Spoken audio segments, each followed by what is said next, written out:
So now what I want to get to is how can you relate to people that you don't think you can relate to? And to illustrate this, I'm going to go back as I tend to do to a story of another client that I have.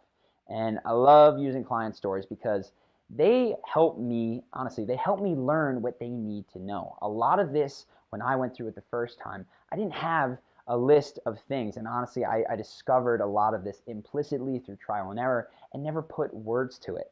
So it's awesome to me, and I appreciate it from you guys as well.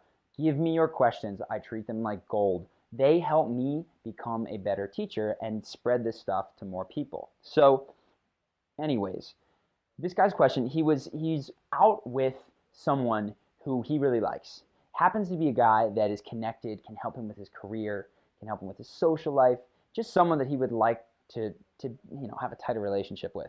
And it's actually going quite well. The guy likes him a lot. They're joking, they're bantering, goes back and forth. And at one point, the guy says to him, he says, "So, you like baseball?"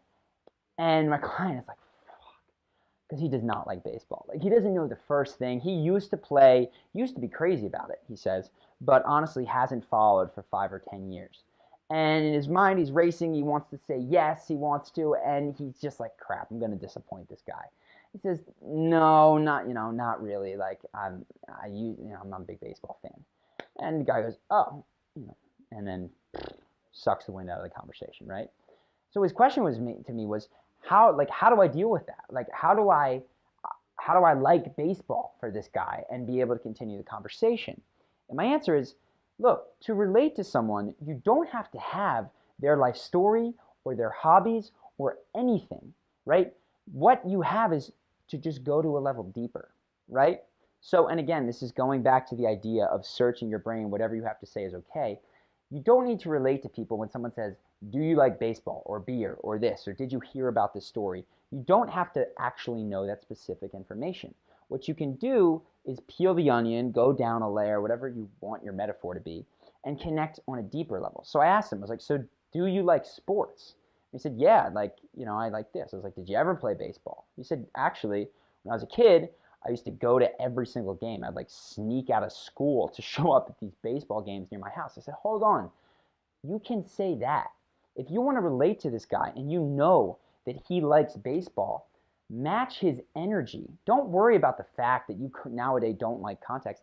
Take the energy that he's giving you, which is enthusiasm about the sport, and just take that enthusiasm and put it into a different context where you can relate. So, okay, you can't say, yes, I love baseball. I watched the Orioles game last night. But you can say, you know what? I used to love baseball. Like, I'd sneak out of school 2 or 3 days a week to go down to the diamond and blah, blah, blah, blah, blah, blah, blah. The guy does not care specifically that you currently watch all the baseball games. He's trying to form a connection, and his offer was, do you watch baseball? But if you're creative, you can form connections in a lot of different areas. Say you don't like baseball, but you like a different sport. You can go, I'm actually not a huge baseball fan, but I've been going crazy over the World Cup. Like, I'm sitting in front of my TV for 6 hours a day watching countries that I've never even heard of play soccer, right? That's one opportunity for you to connect. Even if this guy doesn't like soccer, you're connecting about the enthusiasm. So you can take almost anything that someone says, and maybe you haven't read the book, haven't heard the story, don't like the sport, but if you go down a level and say, how can I match this person's enthusiasm, excitement, and talk about something related, that gives you a chance to connect. So that's how you relate to people. It doesn't have to be on the top surface level of the explicit question that you were asked. It can be, though, on the emotional level about the excitement of what they're doing. Alternatively, you can turn it back on them. You'd be like, no, I'm actually not huge into baseball, but sounds like you're a total diehard. And they can say, yeah, blah, blah, blah, and they'll give you more information, more conversational ammo, threads, which you can then jump in and say, oh, actually, whatever. They'll mention that they watch baseball on TV. You'll be like, I was locked up last night at 9 p.m. watching Game of Thrones because I love Game of Thrones. I don't need to go into that again. But anyway, there's a lot of different ways that the conversation can unfold rather than you needing to constantly connect on the specific question that someone asks. Take it down a level, right?